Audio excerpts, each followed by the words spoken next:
Horror story सुनाने से पहले मैं आपको एक इंटरेस्टिंग सा स्टैट बताना चाहता हूँ। हमारी कहानियां देखने वाले 80% लोग ऐसे हैं जो हमारी वीडियोस एंजॉय तो करते हैं, लेकिन उन्होंने हमारा चैनल अभी तक सब्सक्राइब नहीं किया है। अगर आप उन 80% लोगों में से हैं तो बस आपको एक छोटा सा काम करना है। इस वीडियो के नीचे आपको एक सब्सक्राइब बटन दिख रहा होगा, बस उस सब्सक्राइब बटन को दबाना है।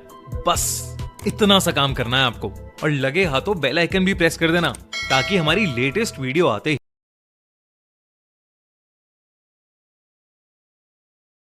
यह कहानी एक छोटे से गांव की है जो एक बड़ी और शांत झील के किनारे बसा हुआ था।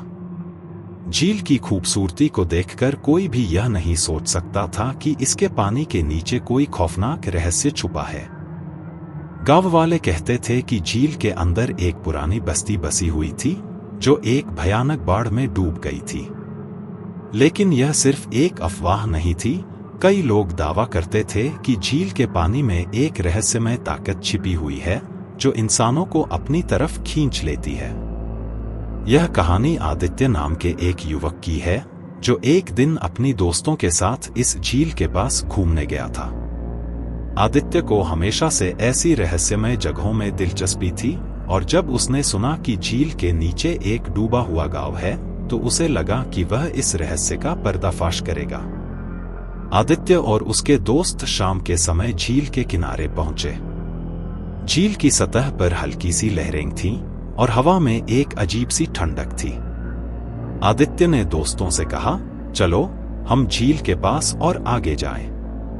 यहाँ कुछ तो है जो मुझे समझ में नहीं आ रहा। उसके दोस्त उसे बार बार चेतावनी देते रहे कि इस झील के पास जाना खतरनाक हो सकता है, लेकिन आदित्य की जिज्ञासा उसे रोक नहीं पाई। जैसे ही वे झील के किनारे तक पहुंचे, आदित्य ने देखा कि पानी के अंदर कुछ हलचल हो रही थी। पानी के नीचे से अजीब सी आवाजें आ रही थीं, जैसे कोई मदद की गुहार लगा रहा हो। आदित्य का मन बेचैन हो गया, लेकिन उसने सोचा कि यह सब महज उसका भ्रम होगा। लेकिन जब वह और करीब गया, पानी में एक कटाफटा चेहरा उभरा। मदद करो, मुझे बाहर निकालो। वह चेहरा एक महिला का था जो पानी के नीचे से उसे देख रही थी। आदित्य सिहर उठा और पीछे हटने लगा, लेकिन उसके कदम जैसे ही पीछे की तरफ बढ़े, उसने महसूस किया कि वह महिला उसे बुला रही थी, जैसे वह उसे पानी में खींचने की कोशिश कर रही हो। आदित्य ने अपनी आंखें झपकाई और अचानक पानी के नीचे वह चेहरा गायब हो गया। लेकिन अब वह समझ चुका था कि वह सिर्फ कुछ सामान्य नहीं था, यह उस झील का रहस्य था जो अब भी जीवित था। आदित्य के दोस्त अब डर के मारे झील से दूर जा रहे थे, लेकिन आदित्य को ऐसा महसूस हो रहा था कि वह झील के अंदर कुछ गहरा छुपा हुआ था जिसे उसे जानना चाहिए। उसने एक नाव किराए पर ली और अकेले झील के बीचों बीच जाने का निर्णय लिया। जैसे ही वह नाव लेकर झील के बीच में पहुंचा, अचानक पानी में हलचल हुई और नाव का संतुलन बिगड़ने लगा। वह जैसे ही नाव से गिरने वाला था, उसने देखा कि उसके पास एक और कटाफटा चेहरा उभरा। वह वही महिला थी जो उसे पानी में खींचने की कोशिश कर रही थी। आदित्य ने डरते डरते नाव को संभाला और चिल्लाया, तुम कौन हो? क्यों मुझे परेशान कर रही हो? महिला ने धीमे से जवाब दिया, मैं उस गांव की हूं जो झील के नीचे बसा था। हम सब उस दिन डूब गए थे और मेरी आत्मा अब तक यहां बसी हुई है। मुझे यहां से कोई बाहर नहीं निकाल सकता और न ही कोई मुझे शांति दे सकता है। आदित्य समझ चुका था कि झील में कुछ ऐसा था जो अब भी जीवित था, और वह आत्मा अपनी मौत के बाद भी वहां बसी हुई थी।